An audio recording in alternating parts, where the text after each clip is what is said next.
ప్రస్తుత కాలంలో ఎప్పుడు ఏం జరుగుతుందో అని ఎవరూ ఊహించలేని పరిస్థితి. కాశ్మీర్ను పర్యటించడానికి వెళ్లిన భారతీయులపై జరిగిన పెహల్గాం ఉగ్రవాది దాడి యావత్ దేశాన్ని కలిచివేసింది.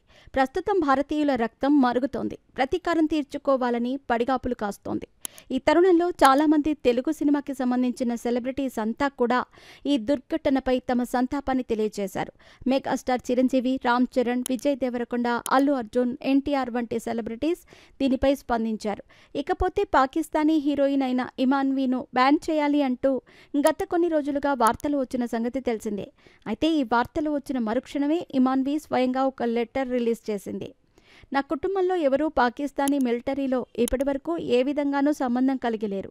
ఇది అనేక ఇతర అబద్ధాలు, ద్వేషాన్ని వ్యాప్తి చేసే ఏకైక ప్రయోజనం కోసం ఆన్లైన్ ట్రోల్లచే కల్పించబడ్డాయి. ముఖ్యంగా నిరుత్సాహకరమైన విషయం ఏంటంటే, చట్టబద్ధమైన వార్తా సంస్థలు, జర్నలిస్టులు మరియు సోషల్ మీడియాలో ఉన్నవారు తమ మూల విషయాలను పరిశోధించటంలో విఫలమయ్యారు మరియు బదులుగా ఈ అపవాదు ప్రకటనలను పునరావృతం చేశారు. నేను హిందీ, తెలుగు, గుజరాతీ మరియు ఇంగ్లీష్ మాట్లాడే గర్వించదగ్గ భారతీయ అమెరికన్. నేను లాస్ ఏంజల్స్, కాలిఫోర్నియాలో జన్మించాను.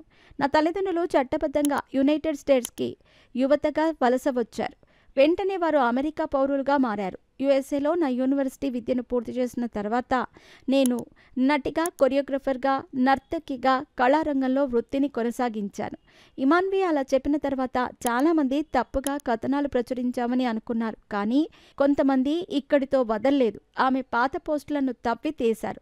ప్రస్తుతం ఆమె ఇన్స్టాగ్రామ్ స్టోరీ ఒకటి సోషల్ మీడియాలో వైరల్గా మారింది. మా మదర్ ఇండియా, మా ఫాదర్ పాకిస్తాన్ అనే సారాంశం ఆ ఫోటోల్లో ఉంది. దీంతో చాలామంది ఇమాన్వీను అబద్ధం చెప్పాల్సిన అవసరం ఏముంది అంటూ ట్రోల్ చేయటం మొదలుపెట్టారు. ఇంకొంతమంది ప్రభాస్ని కూడా తప్పుపడుతున్నారు.